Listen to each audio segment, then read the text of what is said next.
والصلاة والسلام على سيدنا محمد وعلى آله وأصحابه وسلم تسليما كثيرا. First of all, assalamu alaikum. It's nice to see everybody again after yesterday. There's quite a few people here, subhanAllah. So it's good. It's been a long time. The space has been empty. I don't know if anyone who speaks Persian would say, Jayesh Khali. Your place is missing. Every time I would come in, it's like everybody's place is missing. It's very strange. And I think the first Jum'ah we did with Imam Khalid, I think it was like 8 people here maybe. It reminded us of our beginnings with MSA, or from the early. I'm much more older than him, but the early 90s, when most of you didn't takunu shay'an mafkura, and before most of you were born. Before we get started, I think we should do an icebreaker because everybody looks really scared for some reason, even with your mask on. It's like deers in the headlights. So I apologize if I've created a temperature of intimidation. That's certainly not what we want to have here. So let's do an icebreaker, especially for the people in the back. We're going to do an icebreaker, no pressure. And that is, what's your gangster name? What? Yeah. What's your gangster name? But this is how we're going to do it. This is how we're going to do your gangster name. Your gangster name is the color of shirt you're wearing and then what you ate last. So like mine would be plaid coffee. I'm plaid coffee, right? So that would be my gangster name. I did this with my wife a few weeks ago, and I was orange biryani. It's not a very intimidating gangster name. And she was beige chipotle. No one can use the honest chops, okay? Enough of this honest chop stuff. Wonder what we're eating tonight. No, I'm just joking. But seriously, so let's hear it. What's your gangster name, bro? Huh? Blue quinoa. So we got blue quinoa in the house. MashaAllah. All right. In the back, yes. The super awesome blue mask on. I don't know your name. I'm sorry. What's your name, by the way? Oh, Rayhan. Rayhan. And your name? Lamisa. Okay, excellent. Lamisa, let's hear it. Black and white chicken. Wow. Anyone else want to volunteer their gangster name? Yes. Blue cereal. Sounds like a podcast, man. Blue cereal. All right, nice. Who else wants to go for it? Their gangster name is color. What you asked? Yes, sir. Black chicken gyro. Black chicken gyro. And your name too, sorry. Wafa. Okay. Omar. Nice. Black chicken gyro. It's incredible. I'm starting to get scared. Some hardcore names here. Sound like Sopranos. Who else is ready to jump in with their? So we're introducing our gangster names based on color that we're wearing and the thing that we just finished. The last thing we ate.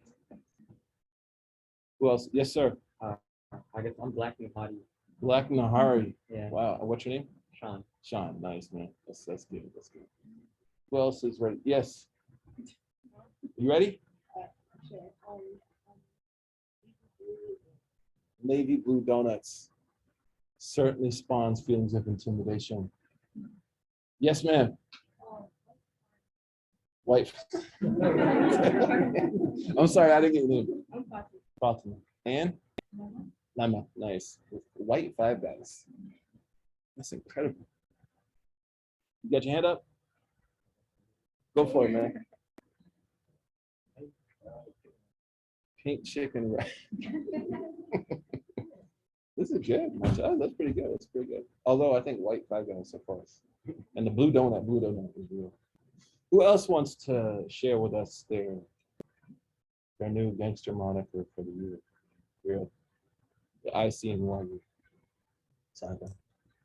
Anyone else wanna give it a shot? Awesome. So that was fun. It was a little cringy, but it was still kind of cool at the same time. Alhamdulillah.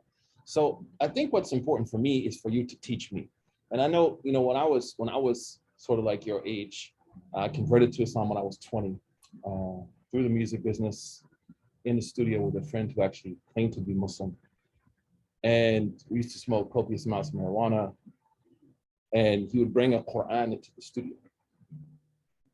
And I would see this. I was like, man, what's this big book? I don't know if anyone remembers. If you have parents that are old enough, there was a print of the Quran that came out like in the 40s and 50s. It's like this big, it's massive, right? So I was like, man, what's bringing like tomes to the studio, dude? And he's like, that's the Muslim Bible, right? Like Muslim Bible? It's like, yeah, the Quran. And then there was a rapper named MC Quran that used to come and like rap. So it was through that, and then having a friend in high school that was very close to me who was actually Muslim, that I was like exposed very young, in my early teens, mid-teens actually, to Islam, and then eventually embraced Islam when I was like my freshman year in college. So I remember, the first year going to Friday prayers and saying like, man, this guy, he doesn't talk about anything that's important to my life. And not as like a pejorative, but just as like I need that. Like I want my religion to be like relevant to my experiences. And then when I requested the person to maybe mix up the playlist, so to speak, I got in some trouble and learned the hard way. But I want to hear from you. Like, feel free to ask me anything, right? But my question to you is, what would you like me to talk about? Or what would you like me to do with you? So that way, throughout the year, if I'm doing something, you can no longer say, like I used to say, man, I wish this guy would talk about something that was relevant to my life. Because here I am asking you to teach me. And I think we don't do this enough. When I was an imam years ago, I don't know if anyone here's from Boston, home of the greatest basketball team ever invented. Who's your basketball team? No. Oh, wow. You were not a Nets fan 3 years ago, bro.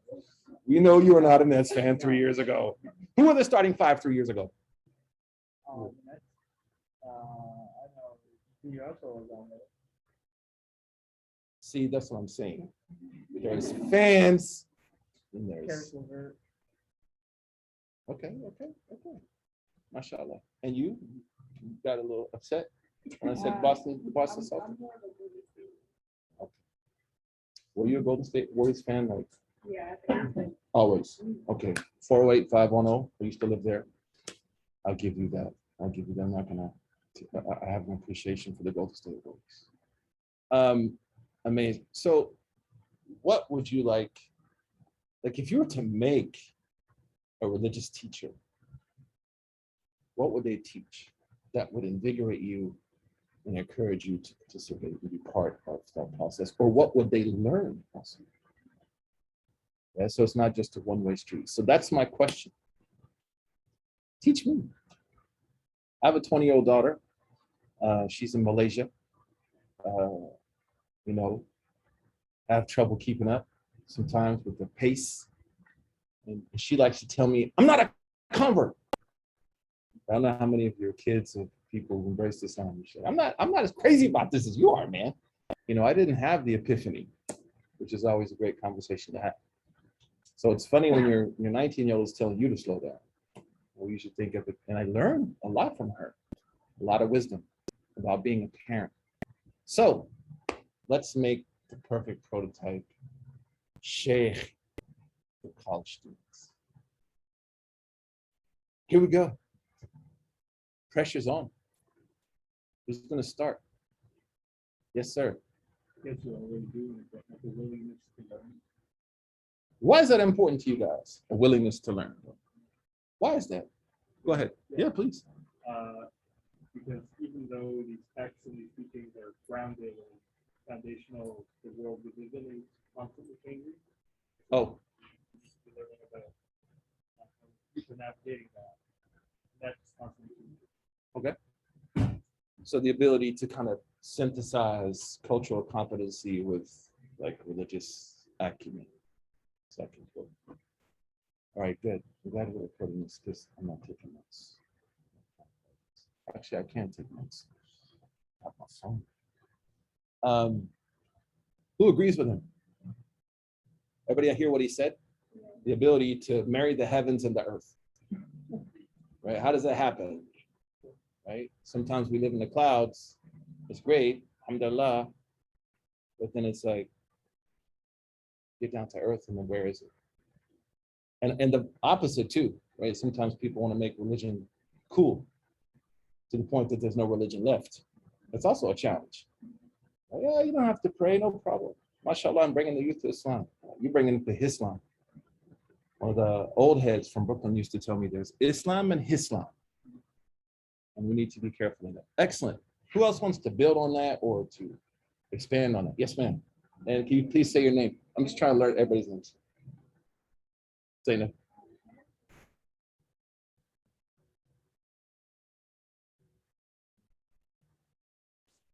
So bringing in a tension, kind of a tone of, like narrative. Narratives are very important. So marrying the heavens to the earth, personal narrative. Excellent. Thank you, Zainab, for sharing that. Yes, ma'am.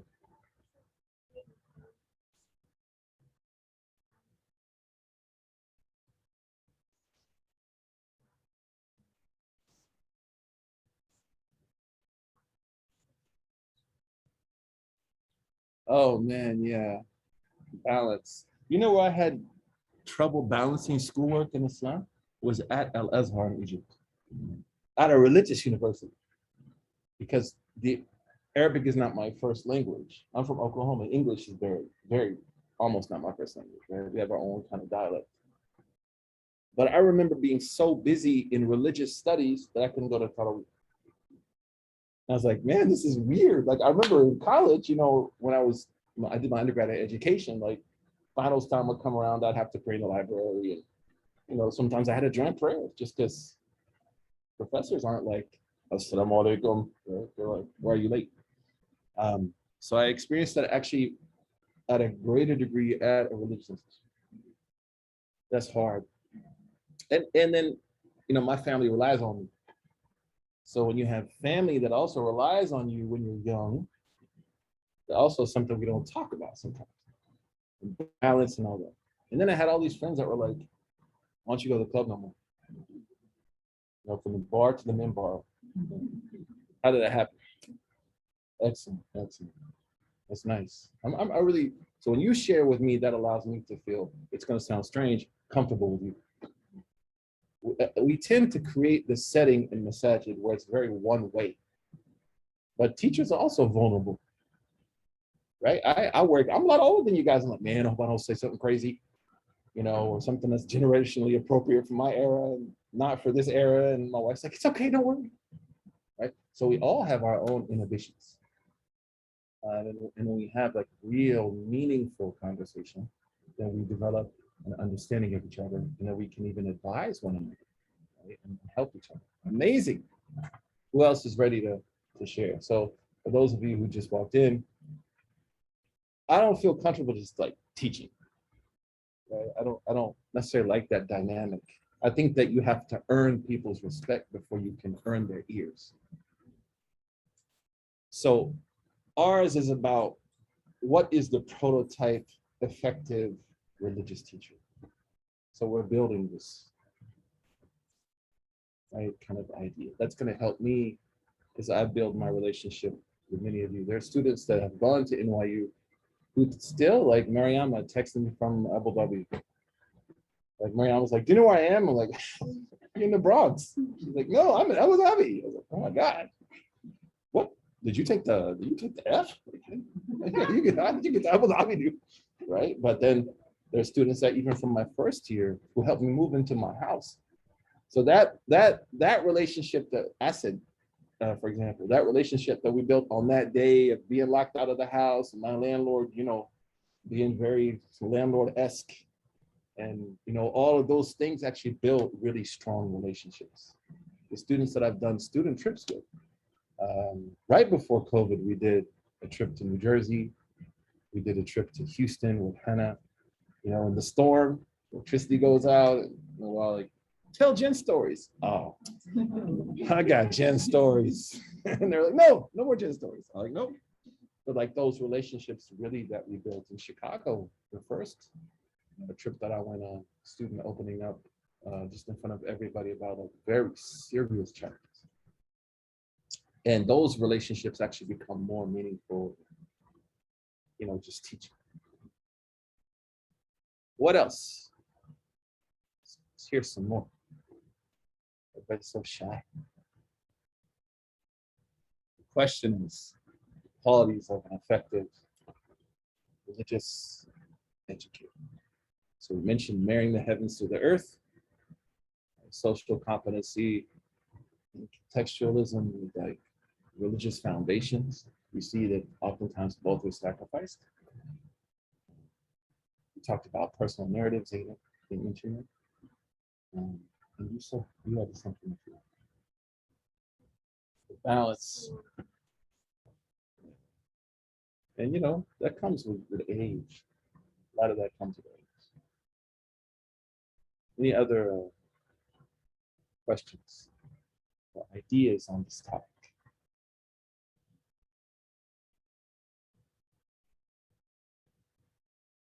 The ability to empathize with people. I know some religious leaders so in my much of this very small community, but we'd have maybe one or two kids who weren't very religiously proficient.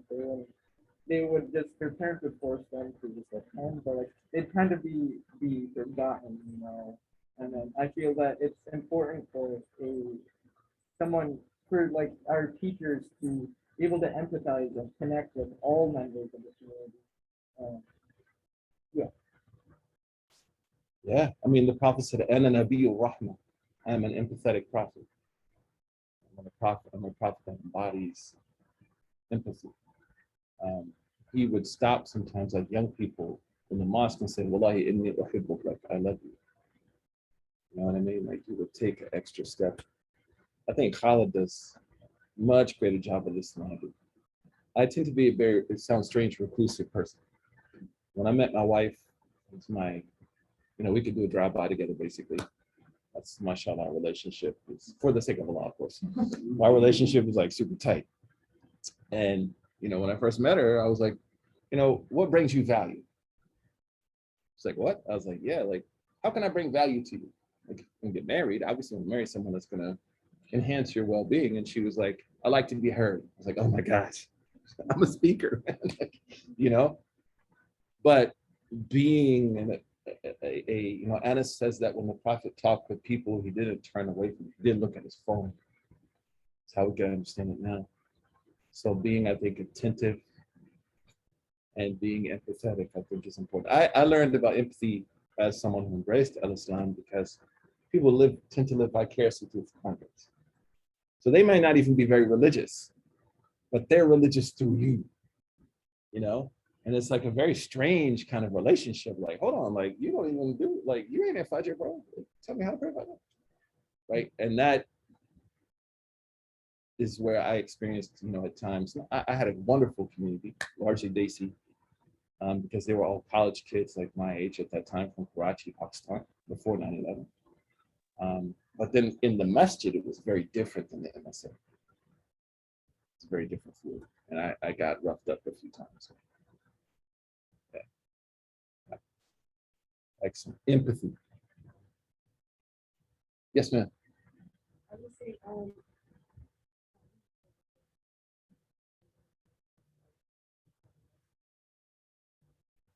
Yeah, so Fatima hits something, I think, and this battle doesn't stop though. We live in the West. We are living in the most expensive city in the West, more or less, and everything happens in New York City first. And for me to think that you can also help me with that would be a mistake on my part. Young people teach us how to be energetic. If older people teach us how to be wise and take things slow, well, oftentimes young people teach us to go a little faster. There's a great balance there.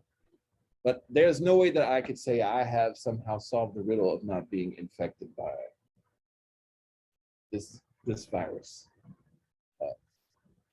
constantly having to check your morality, your ethics. There's a great statement in the Catholic Church, there's no priest in capitalism. What was that? There's no priest in capitalism. Everybody's looking to, get rich or die trying. So that is something that I think we have to share a narrative through. Share a narrative. But I can share some tricks, at least when I was in college, how I tried to survive that. Anything else? This is amazing, Michelle. But I feel like you guys are holding back. Like, yeah, I want to say it, but I ain't gonna say it. Don't get mad at me.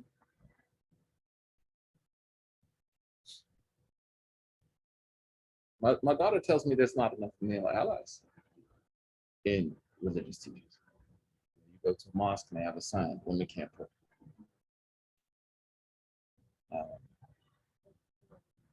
With a prayer room. One time, Miriam, my wife, she's not here, went to this place and she's like, baby, it's the trash dumpster by the door, and then there's like rats, like making wudu with you.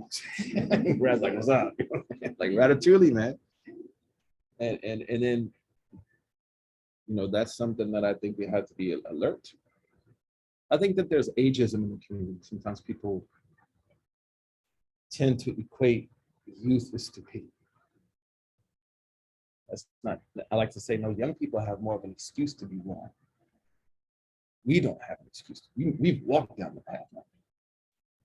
So you should really invert this kind of rigidness. So I think it's very important to learn that those concerns. Yes, sir.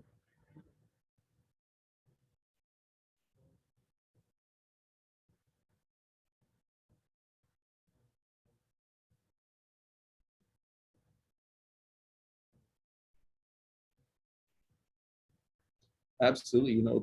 So he's saying, I should know the limits of my own training. And, when I first started here, I think it's been 5 years. That's crazy, Kyle. It's been 5 years, man. I came, I started teaching freshmen, and they were learning tafsir, explanation of Quran. And every time they'd ask a question, they'd say, sorry. Sorry. So I said, hold on, stop. Why do you guys keep saying sorry? Right?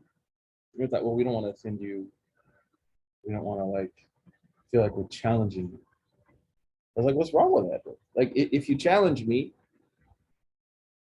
that means you're listening. I'd rather have somebody engage in a more robust discussion than people just knocked out in the back because they smashed 25 pounds of fries from Honest Chops, dude. 6 liters of strawberry pop and hot Cheetos. What's wrong with that? So then they kept doing it. They had been programmed to excuse themselves for being inquisitive about their religion. So that's incredibly insane, right? So we have a rule here that I'm going to introduce you to. That is, if you say sorry, you have to donate $5 to Islamic relief. That's the rule. If someone says sorry, or to the ICNYU, you have to make a charitable donation. $5. There's one person sorry, I don't have $5. So we're gonna put it on your tab, right? You got a tab when you go out and get a job. They'll send you the ICNYU $5.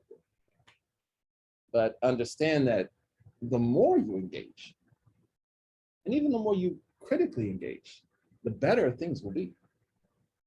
And I like to, I can't say this to my kids because it's kind of like a conflict of interest, but constructively critical. Right? We live now in a West that is destructively critical. Its approach towards critique is to destroy. That's why people can't, even people of the same persuasions can have conversations.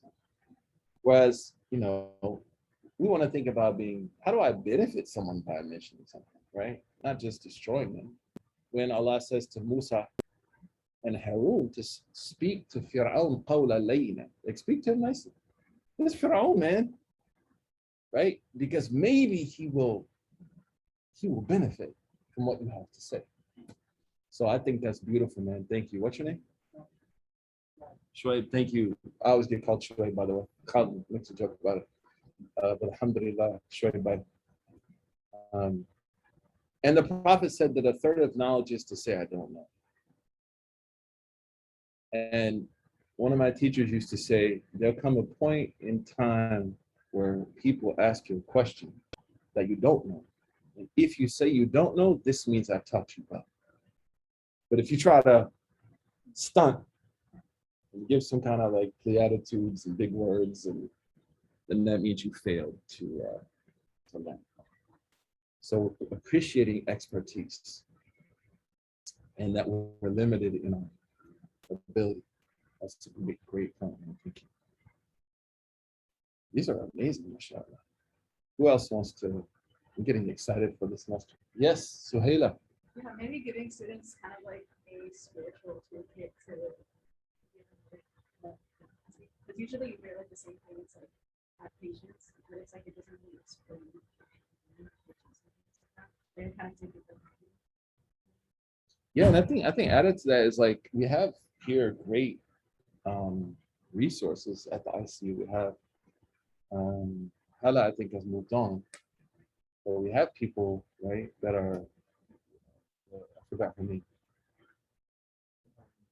So we're having actually touring people that are, that's what they do at a clinical level. But then also my job would be to explain it through the perspective of theology. What are we being resilient of? Like whenever you hear that, it's like, just be patient. But what am I being patient about? So I agree. I think having that toolkit, and we read actually every Tuesday night, we're reading a really good text, man, by Imam Ghazali that hits on like, these are the 7 things that are going to stop you from living a life of faith. Like here they are, boom. And one of them is like, the crap hits the fan. You get wet samosas, right? When you burn the rice. Right? My wife's mother's from Iran. If you burn the rice, it's a capital offense. I just don't cook the rice. It's like, I can do some Uncle Ben's. What? But like, absolute understanding what a bad things are. Afflictions, challenges, difficult, success also. Wonderful. Who else wants to chime in? This is really important. Yes, sir.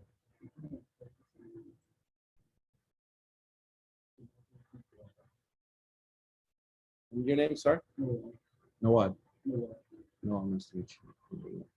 We're going to get to that in a second. So topics. You guys are going to choose the topics I talk about. I'm not going to choose. Again, yeah, I try to tell masjid sometimes I do consulting for masajid. I say like, let the people tell you what they want, and then nobody can blame you. Like, but when you try to do everything on your own, of course, then you're going to take all the criticism. But also, it makes you better at what you do, right? When you're responding to the request of the people. We, again in Boston, we created, when I was there, this idea of a listening mosque. And how do you become a listen? How does the mimbar listen? Not just give the khutbah, how do you listen to people? And I got a lot of challenges initially with that, even from the people. But that led to some great transformative work. Thank you for sharing. Anyone else want to chime in? Yes, sir. Yeah. I think, yeah, I agree with you. Wouldn't be good, a little bit. Oh, you heard this way. Well, this way. People play us as part of that. You'll use rather than feel forward that they go hand in hand, but after you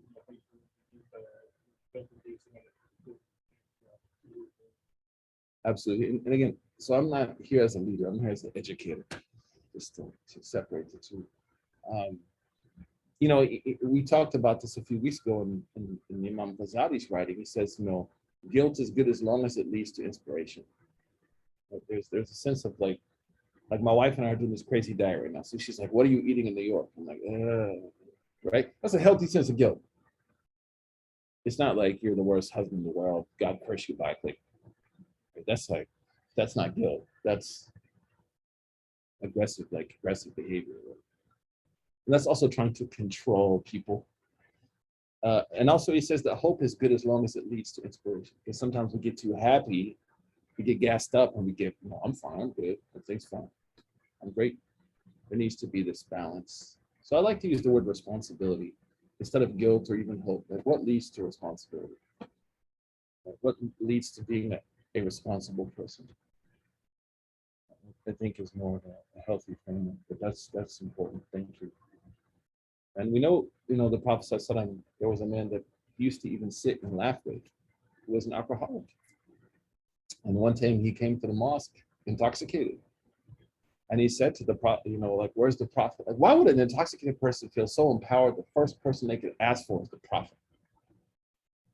Me at 49 years old, the last person I'm going to go to is the Imam. Honestly, right? Because he knows that he's not going to be destroyed. And then people begin to ridicule him, and the Prophet said, like, don't help Shaitan destroy your brother. Made a mistake, man. He's addressed his mistake. Now let's keep stepping. So I think these are great. That's a great point. Thank you. A few more, and then we're going to move on to something else. We'll be done. Yes, sir. Sorry.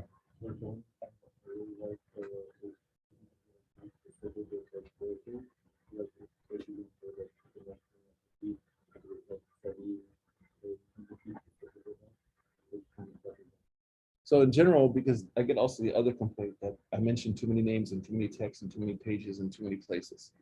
So in general, all of the information that I share will be authentic. Just that you don't have to necessarily worry about all that. And then, the majority of those resources are going to be in languages that may be difficult for people to access. But I think the general rule would be, as I'm trained, it is important to realize most of your imams are trained. And this is the danger of Salafism and the attack of kind of that school, is that it caused people to doubt their teachers. But of course, most of our trained teachers are going to hopefully share things. But I'll most definitely, if you ask me, I'll have that. I appreciate that's a good point. Yes, Fatima.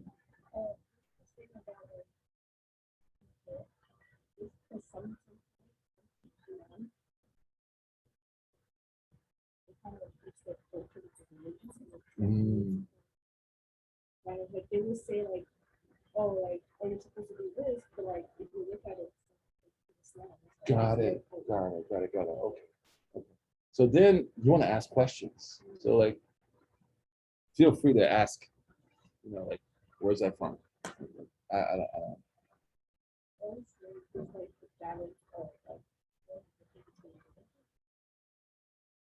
Yeah.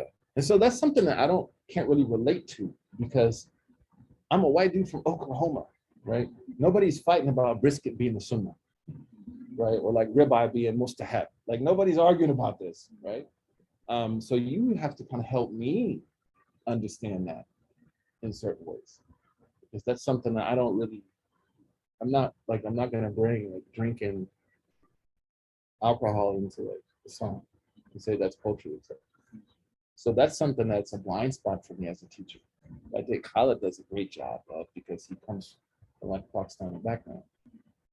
When we embraced Islam, it was about moving away from those negative aspects of our life. Doesn't mean that we've done it perfectly by any means. It's a lifelong process. But thank you. That's important. And there are also people sometimes who do use shoddy resources. I've come across before.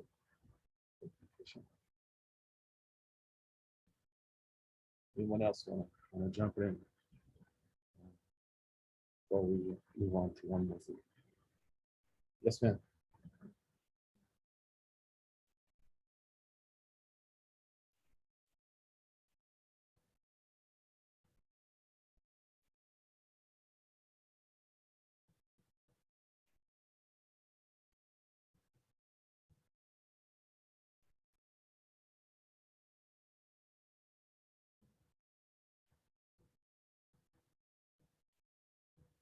Wow.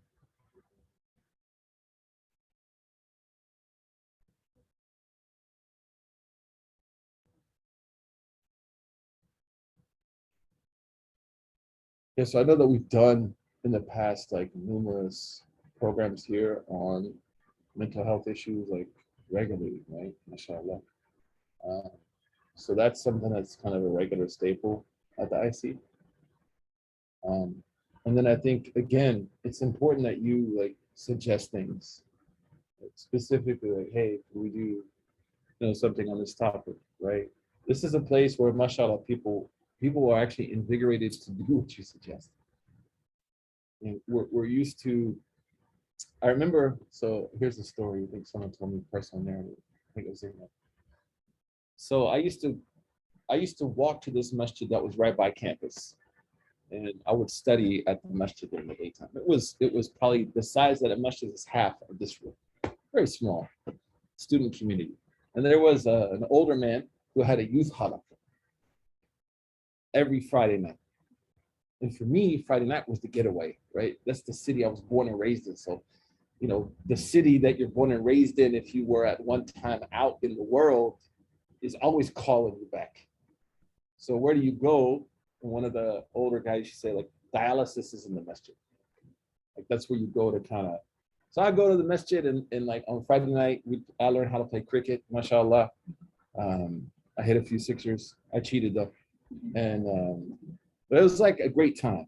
We used to play PlayStation 2. It's how back in the days it was. So I'll go to the masjid, and there was this guy. He was teaching these kids. They were like 10, 11 years old. And every week it was the same 5 letters from the Arabic alphabet. Alif, Ba, Ta, Tha, Jim, Ha, Fa. Every week. And so I was like, oh, wow.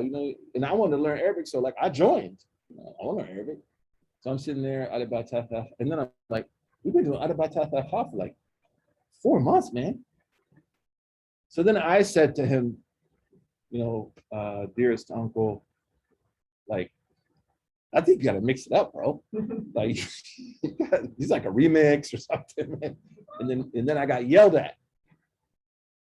And then I said, honestly, I think you should let like the college students teach these guys because we're closer to them in age. And like, it's just going to be more, like, we're going to have more things in common. And I got hammered. And I never forgot that.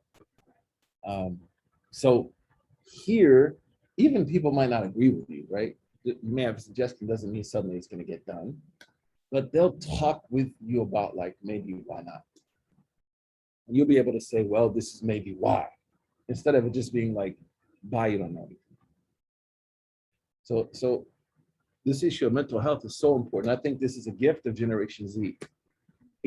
I didn't think, man, my parents didn't talk to me about being triggered. My parents were the generation, like, if you don't stop crying, you're gonna cry more, right? Like, very different. That's not good, man. Like, I love my parents, but it's just not a good way to teach somebody. And then we wonder why people are not emotionally mature. And one of the beautiful things that, the younger millennials and Generation Z has brought up is like thinking about triggering behavior, thinking about how we lead to people not feeling comfortable.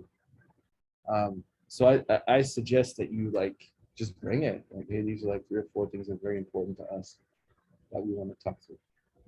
And I found this community to be one that's very receptive. Yes, sir. What's the stat recap them and how they want that going on? Good. Going through recap this and continental and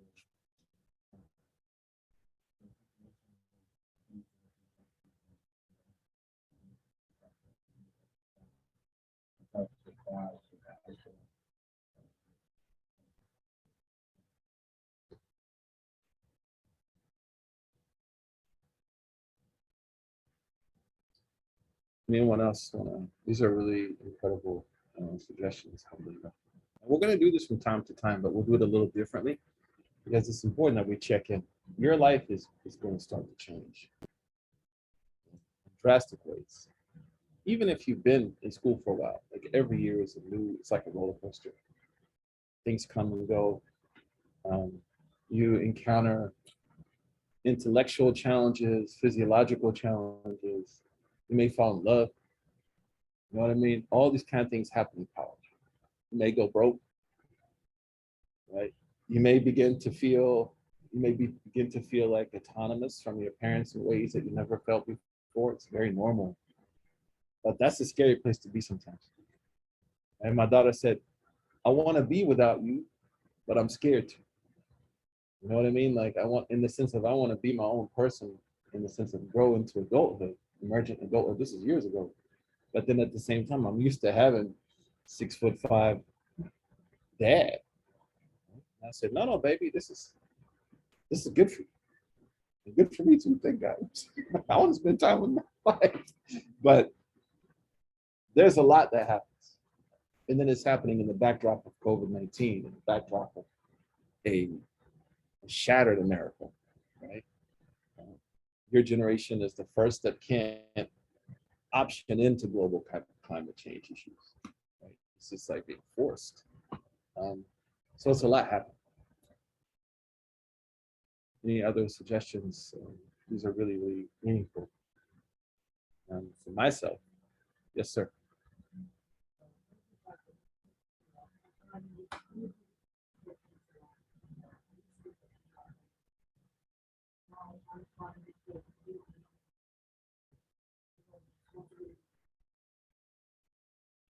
Yeah, and of course, I think the first few months as you settle in, where's back home for you?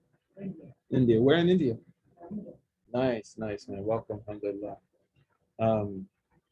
So I think that that's a normal process. Like even today, I was running around looking at apartments. I had to go to the library, had to do this, had to meet Omar, had to come here, had to call my wife, checking on my kids. And I was like, oh man, I didn't pray namaz yet, you know? That happens. And there are times we can join prayers within the Sunni tradition, as long as it's not, especially the Maliki tradition that I'm trained in, as long as it's not consistent. I think the other thing is you want to, like I'm sure today I saw the pictures at the Fajr prayer, they just look really incredible, right? When you do things together, man, it brings added value. So what we used to do in MSA is we had a Fajr call line. We like call each other. Yeah, and that's a very real fear. So number one is be determined, right? Nothing can make you who you don't want to be. So you want to be like, I am who I am. This is a non-negotiable for me. And then secondly is to have a supporting cast and a structure that can support those values. So what we used to have is a Fajr call line. It was automated, especially for Fajr. It's like if you make Fajr, the rest are easy. That's always been my, but like when you miss Fajr, it's like, yo, I miss Fajr. So I'm on a miss streak. But that's why we did that. And it like helped brothers. And then here at NYU, you have like almost every campus, there's a place to pray. Right? Tandon here, the dental school, so many, I think a few other places, right? There are places to pray. So now what we'll do is we're gonna wind it up in a minute. I just want to say thank you for like sharing, and I hope I can continue to be better. You know, be patient with me too. Teaching is never easy, and the way that we teach here is work, in the sense of that we want to be invested in people. Not just like, okay, here's what the Quran says, here's the hadith, nice thing, everybody, see y'all later. So we try to invest in our education, in educational endeavors. Are there any just general questions?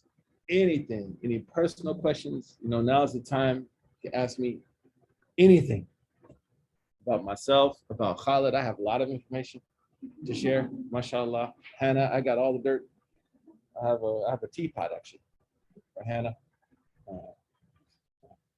But any questions that you have about anything, and then we'll close it out, inshallah.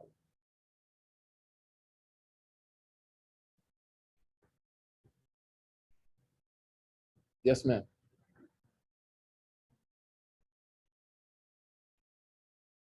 Yeah, so my role here is in the educational kind of field is three. So one is I teach Wagner, with Sheikh Fayaz, a course on Islamic law and ethics. That's my background. My specialty was in Islamic law.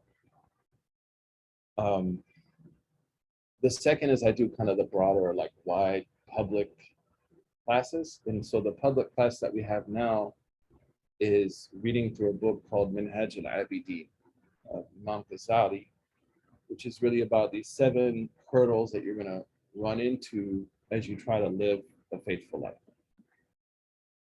So then like and this is like one of the last books he wrote. He died, he's now 55 years old. So he talks about like, how do you deal with it?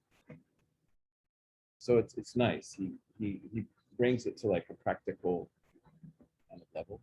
And then on Thursdays, we're wrapping up a public class where there were some people that had learned how to read Arabic and then learned like tajweed. And we're going to move into potentially a class, Islam for Muslims. We always do Islam for non-Muslims. But where is Islam for Muslims? Like where we introduce like the 3 foundational components of what Islam is to people. Especially now, you know, it's common to find non-Muslims that are often more conversant on Islam than Muslims. Because of this 20-year war on terror was also 20 years of us as a community being considered like a 5th column. Communities in New York City were mapped by the police department. You know, there's a history of heavy-handed legal and federal engagement with the Muslim community, which really does violate the separations clause this country has. Been a lot of pressure. So it's important that we're conversant for ourselves. These are the questions that I always wanted to know, right? And then I'm able then to be conversant. So I think we may start something on Thursdays called Islam for Muslims. And then I have private classes. Suhaila was part of that first kind of pilot. Omar now is reviewing his Quran. Akbar for a while was coming for people. I prefer like at least 3 people just because you can scale. Right? If it's like one person, it's good, but usually they come, they flake. You know, after a month or 2, they're gone, and you're like, man, other people could have been here. So I prefer it to at least be like 3 people, and we'll put out an announcement through the ISMYU about how you can kind of take part. And then I do also like seminars, monthly kind of seminars that are geared towards like specific. Like last year we did like, now we think about vaccines. It's weird. We did this topic. We did a topic on, you know, the communal good. One of the goals of Islamic law is to establish communal good. So now a vaccine debate would fall under the idea of what's good for the broader community. We did one on, we did quite a few last year actually. But so those kind of like one-day seminar type things as well. And then like the most important thing is just like people coming and saying like, what about this? I have a question about this. So I function also. I think that's the more, you always find me sitting usually in the masjid or, you know, walking around somewhere.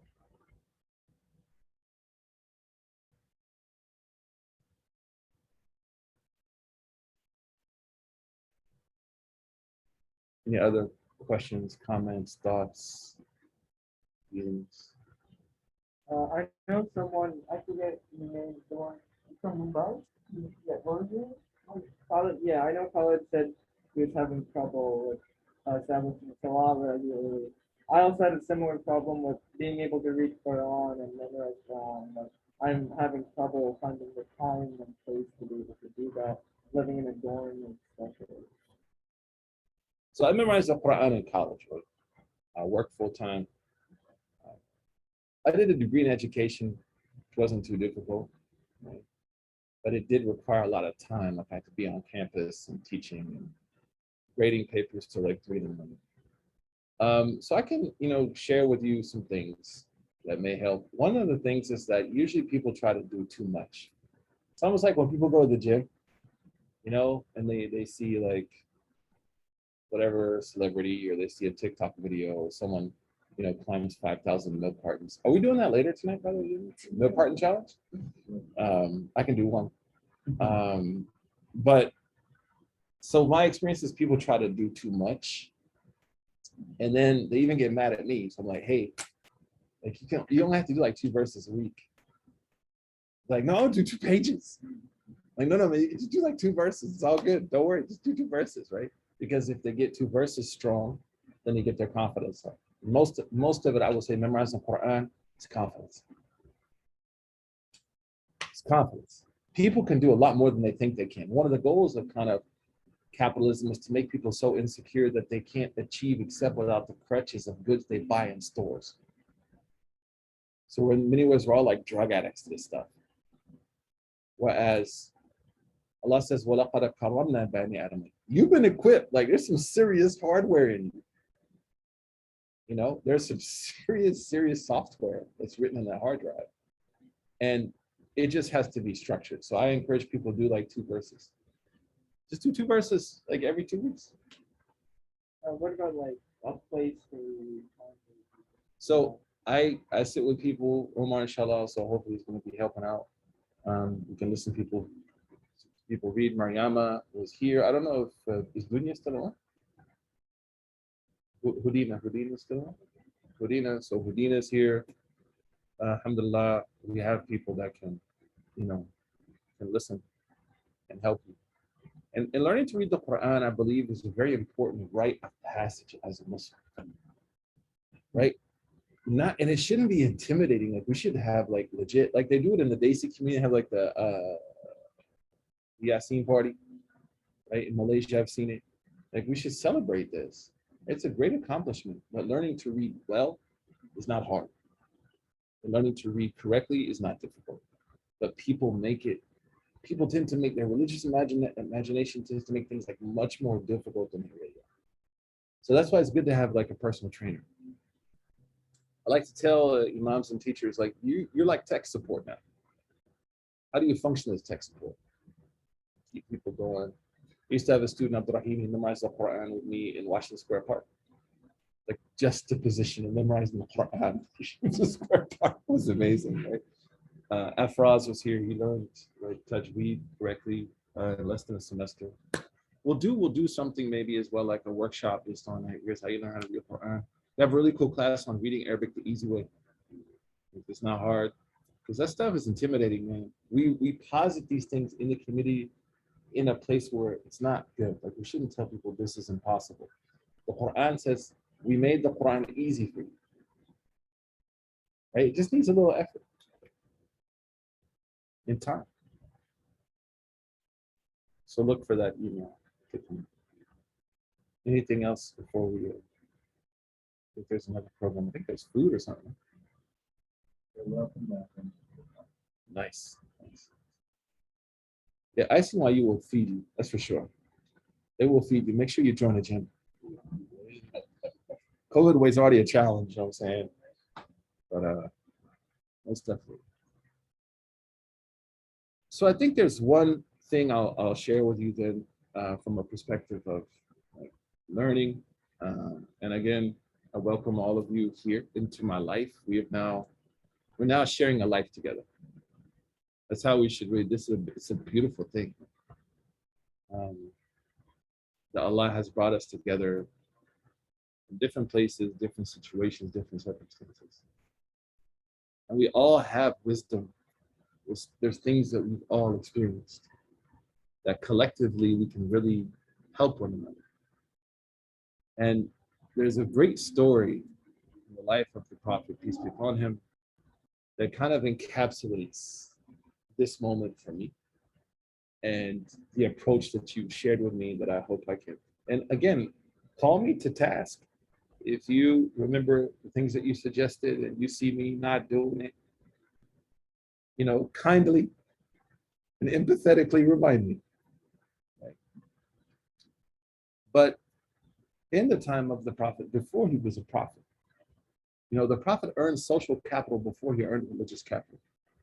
Oftentimes, religious communities and religious teachers, we talked about this earlier, they think that their religious bona fides or their religious belief equates to social capital. But that's not the case. Social capital is earned. And the Prophet What's his name before they called him Nabi? What did they call him? What was he known as? Amin. So he was Amin before he was Nabi. He was trusted before he was a prophet. The neighborhoods that you live in New York City, right, have a khutbah, how not to be a gentrifier. Should be jinn with a J. Jinn, gentrifier. Like, how do you do that? That demands investment into my neighborhood. Demands investment the people that I live with. There's a study that shows in the face of catastrophe, we just saw this hurricane in Louisiana, that people who know their neighbors have a greater chance of living. They know each other. So the Prophet ﷺ earns people's trust, and then he steps into a religious situation. And during his lifetime before he's a prophet, and we have to appreciate that the prophet's early life is really about managing tragedy. You want to talk about tragedy? He lost his dad, lost his mom, lost his grandfather, lost his uncle, lost his wife, lost his city. Like, the theme of the early life of the prophet is how do you deal with loss? It's really what the message is. It's a tragedy. And in his time, to face those social odds in 6th, 7th century, I mean, it's almost impossible for a child to survive, but he survives. And he earns people's trust. He's able, through his sincerity and his fidelity and his vulnerability and his honesty, to be someone that people realize that I can trust this person. I hope I can earn your trust and you can earn my trust. I don't give my trust to everybody. I'm not gonna be honest. My cipher is very tight. As you get older, your friends become less because you realize, sometimes people can be a problem. So you tighten that cipher, as we say. But the Prophet ﷺ, when he walks into the masjid and they're arguing over where to place the stone after the Quraysh, the Kaaba was destroyed in the flood, they come together, they want to rebuild the Kaaba. The tribe of the Prophet, the Quraysh, and the word Quraysh is from Qirsh, which is a shark, because they're tough people. They're like sharks. They are arguing over something really mundane. And how does the Prophet solve the problem as an organizer, as a trusted person? He gets everybody involved. The Prophet could have just picked up the stone and put it in there by himself, like, we're out, peace, it's been real. But why does he create social and communal utility, where everybody feels responsible and everybody shares in the narrative? So he asked them to lift up a blanket. They all hold it. They lift up the stone, and he puts the stone where it belongs. Alayhi salatu wasalam. Our role is to hold the blanket as we try to craft the narrative of your experiences here at the IC. And we ask Allah subhanahu wa ta'ala to facilitate and bless those experiences.